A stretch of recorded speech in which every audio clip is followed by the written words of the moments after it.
She said, "If you take that job, we are done." "I am not leaving Chicago," I said. "Then we are done." Months later, she is facing a small claims judge crying about emotional damages while I am sitting in my Seattle corner office, watching the stock options I earned hit their first vesting milestone. I am Ryan, 30 years old, data analyst turned director of analytics, and I am writing this from my new apartment with a view of Puget Sound, because apparently choosing my career over an ultimatum makes me the villain in someone else's narrative. Look, I need to get this out because what happened after I left Chicago is honestly insane, and I am still processing how someone I lived with for 3 years turned into a completely different person the moment I stopped letting her control my decisions. So here is what went down. 5 years together, Claire and I, 3 years living together in her dream apartment near her job, her parents, her Barra studio, basically her entire universe. I loved her, I really did. But looking back now, I am realizing how much of my life had slowly gotten reshaped around what Claire wanted. The apartment we chose had to be walking distance to her work, our vacations, always visiting her family in Wisconsin or her college friends in Minneapolis. Even the car I bought last year, she vetoed the Honda I wanted because it wasn't safe enough and pushed me toward the Subaru because her dad said Subarus hold their value. I didn't think much of it at the time. Relationships are about compromise, right? Plus, Claire always had really good reasons for her preferences, and she would get this hurt look when I would suggest alternatives.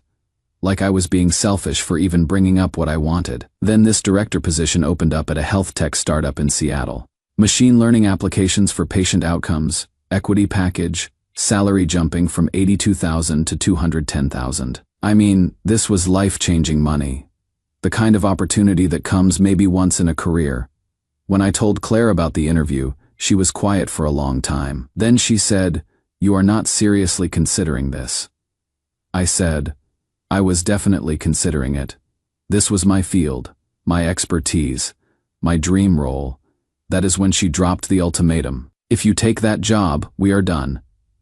I am not leaving Chicago, my friends, my Barra studio, my parents. They are all here. If you loved me, you would stay. I tried to compromise. Long distance for a year while she figured out a transition. Flying home every month. Hell, I even offered to rent 2 places so she could visit whenever she wanted. She refused everything. It was ultimatum or nothing. That night, lying awake next to her, something clicked. This wasn't about the job. This was about the fact that in 5 years together, every major decision had gone her way. And now when something mattered this much to me, she wasn't even willing to discuss alternatives. I realized I had become someone who needed permission to pursue opportunities in my own career. So I made my choice. Without telling Claire, I accepted the position. Quietly found a sublease in Seattle through a company contact. Arranged for movers to pick up my personal stuff while she was at work. Left behind all the furniture we had bought together since it was mostly her taste anyway. The morning I left, I put an envelope on the kitchen counter with 2 months' rent, my key, and a letter that said, "You told me if I took the job, we were done. I believe you." Here is where it gets weird though. I thought this would be hard but straightforward. I expected tears, maybe some angry texts, probably some mutual friends taking sides, normal breakup stuff. What I didn't expect was for Claire to completely rewrite the entire history of our relationship and launch what I can only describe as a systematic campaign to destroy my reputation. But that is another story for another update.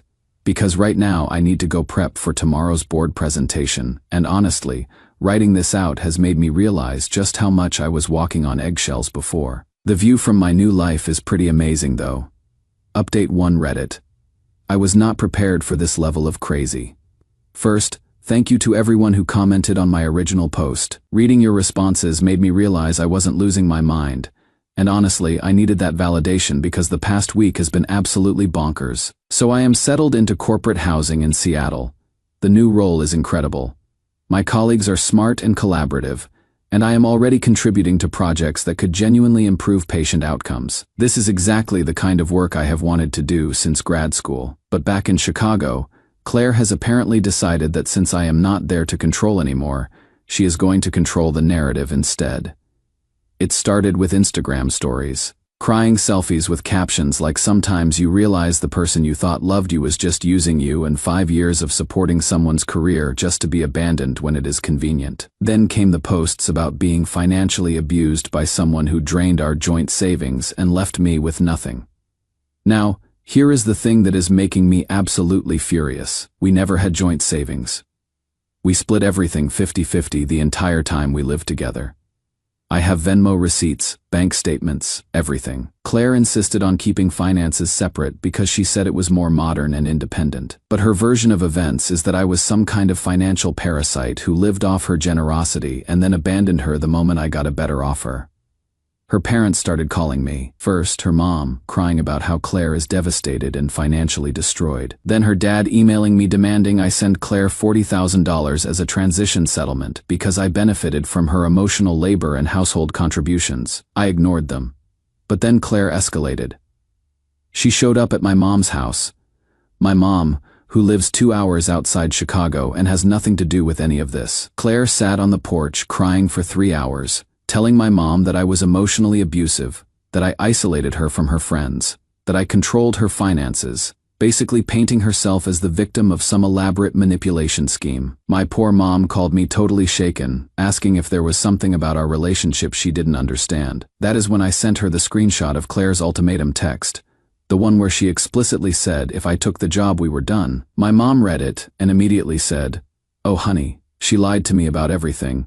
But here is the part that really gets me. Our mutual friend Emily texted me yesterday with information she thought I should know. Apparently Claire has been telling people that I drained our joint savings account and left her financially ruined. Emily asked Claire for details, and Claire claimed I had access to her personal account and took money without permission. But when Emily pressed for specifics, Claire got defensive and changed the subject. The thing is, I have proof of every financial interaction we ever had. Every split dinner, every utilities payment, every time one of us covered something and got paid back later. I kept everything because I am naturally organized, not because I was planning for this psychotic breakdown. Then yesterday, Claire filed a small claims lawsuit against me. I got served at my new office, which was embarrassing as hell. She is claiming emotional damages and unpaid domestic partnership obligations to the tune of $8,000. My new company's legal team offered to help me respond, which is honestly incredible of them. They looked at the filing and basically said it is completely frivolous, but I still have to show up to court in 3 weeks. The part that is really messing with my head is how completely she has rewritten reality. In her version of events, I am this manipulative user who planned to abandon her all along. She has completely erased the ultimatum, the years of compromising on everything she wanted, the fact that she explicitly chose ending our relationship over even discussing the possibility of long distance. I am starting to understand why people talk about gaslighting, like it is this insidious thing.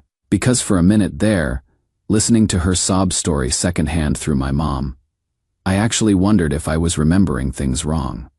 But I have the texts, I have the proof, and I have a life in Seattle that is already better than anything I had in Chicago. Still, I cannot believe someone I loved for 5 years is capable of this level of manipulation and dishonesty. Update 2 Reddit. I am back, and you are not going to believe what happened in court. So the court date finally arrived. I flew back to Chicago because apparently you cannot handle small claims remotely. Took a day off my new job, which honestly felt surreal because my colleagues were like, "Go handle your personal stuff.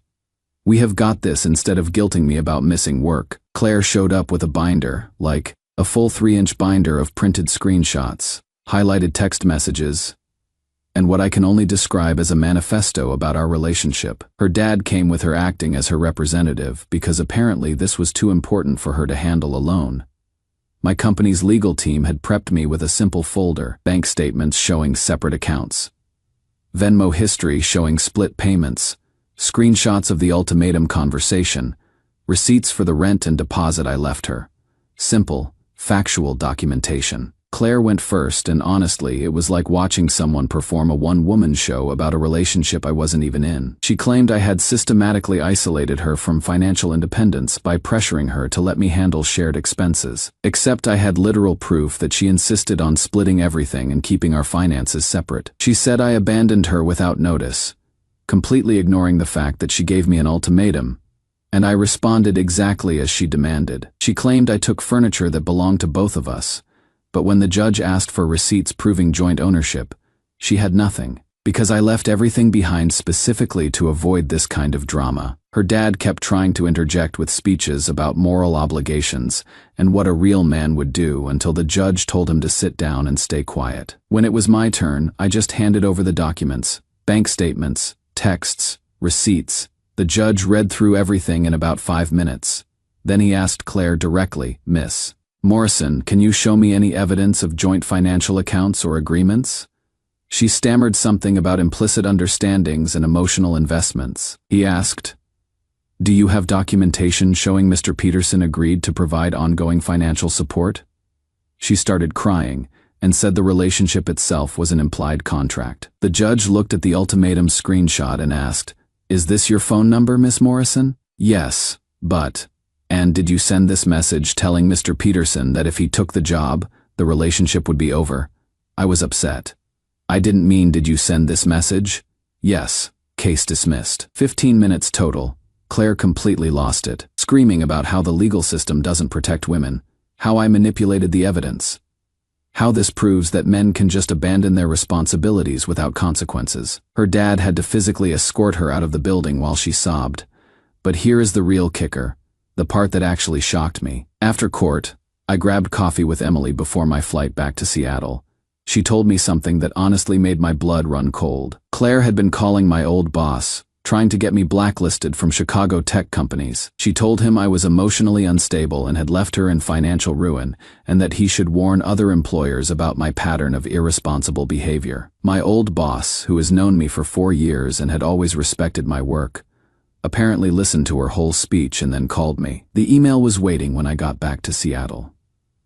"Ryan, I got a very strange call from Claire today. I wanted you to know that her behavior was completely inappropriate and honestly made me concerned about her mental state. Also, if you are ever interested in remote contract work, we would love to have you consult on our machine learning projects. Your departure was a loss for us." So Claire's attempt to destroy my professional reputation not only failed, it actually resulted in additional work opportunities. Meanwhile, things in Seattle are fantastic. I started seeing someone. Actually, Maya. She is a UX researcher at a different company. We met through a professional networking event. We disclosed to HR immediately because my company has policies about workplace relationships, and everyone's been completely professional and supportive. Maya knows the whole Claire situation, and her response was basically, "Wow. You dodged a bullet." She cannot understand how anyone would give someone they love an ultimatum like that, instead of trying to work together on a solution. It is honestly refreshing to be with someone who approaches problems as partnership challenges instead of zero-sum competitions. Next update will probably be the final one because Claire seems to be running out of ammunition and I am running out of patience for this drama. The view from my new life keeps getting better. Final update. Okay, Reddit. This is it. The final chapter in the Claire saga, and honestly it is so perfectly awful that I had to share it. First, the good news. Seattle is incredible. The job is everything I hoped it would be. We just got approval for a project that could genuinely save lives. And my stock options hit their first vesting milestone last month. Maya and I are talking about getting an apartment together, which feels healthy and collaborative in a way that is totally different from how things were with Claire. But Claire, oh man. Claire couldn't just let this go. Her social media campaign completely collapsed. That GoFundMe she started for starting over after financial abuse raised $62, mostly from relatives who felt bad for her. Her boutique job fired her for missing shifts while she was processing trauma and posting crying selfies from the bathroom during work hours. I thought that would be the end of it. I was wrong. 2 weeks ago, Claire flew to Seattle. She showed up outside my apartment building at 7 in the morning, looking like she hadn't slept in days, demanding that we have a real conversation about our relationship. I agreed to meet for coffee in public because honestly I wanted to understand what was happening in her head. Part of me was still hoping there was some explanation that would make sense of the past few months. We sat in a Starbucks, and Claire cycled through what felt like a rehearsed list of manipulation tactics. First, I was just testing you. I wanted to see if you would fight for us. I said, "You filed a lawsuit against me, Claire. That wasn't a test. Then, we could start over here. I could find work in Seattle. We could build something new." I said, You spent 3 months telling everyone I am an abusive financial manipulator. There is no coming back from that. Finally, you owe me something after wasting 5 years of my life. That is when I lost patience. I said, I didn't waste your time, Claire. You chose to give me an ultimatum instead of working together on a solution. Every consequence that followed was the direct result of that choice. When it became clear I wasn't going to cave, she shifted tactics completely. Fine, she said. Then I will ruin your reputation here too. I will make sure everyone at your company knows what kind of person you really are. I looked at her across that coffee shop table, this person I had loved for 5 years, and realized I was seeing her clearly for the first time. Not upset, not hurt, not heartbroken, just cold and calculating and willing to destroy someone for not giving her what she wanted. I said, you tried that in Chicago, Claire. People figured out the truth. Do it here, and you will just prove exactly why I left. That is when Maya walked into the coffee shop. We had planned to meet for lunch, but she was early and saw us through the window. Maya walked over, introduced herself politely, and asked if everything was okay. Watching Claire's face when she realized I had already moved on, with someone confident and independent who doesn't consider partnership a zero-sum game, was honestly devastating to witness. Claire stared at Maya for a long moment, then looked back at me and said, "You will regret this." But her voice was different, defeated, because I think she finally understood that I wasn't coming back, that her campaigns and lawsuits and manipulation tactics had accomplished nothing except proving I made the right choice. She left the coffee shop, and as far as I know, she flew back to Chicago that day. I haven't heard from her since. The last I heard through mutual friends, she is dating some crypto guy and posting Instagram stories with captions like "Survivor" and "Rebuilding from toxicity and learning to trust again." I don't wish Claire any harm. I hope she finds happiness and learns to build relationships that don't require controlling other people's major life decisions. But I am also incredibly grateful that I chose my future over someone who saw love as a tool for getting compliance. Because here is what I learned from this whole experience. When someone gives you an ultimatum, believe them. They have already decided their love is conditional. They have already chosen control over partnership. And the right person, the person you are meant to build a life with, doesn't hold your future hostage to get what they want. The right person says, "This is scary, and I don't love the idea of long distance, but let's figure out how to make this work because your dreams matter too." The right person doesn't file lawsuits when you choose growth over stagnation. The right person doesn't try to destroy your professional reputation out of spite. Maya and I are looking at apartments with mountain views next month.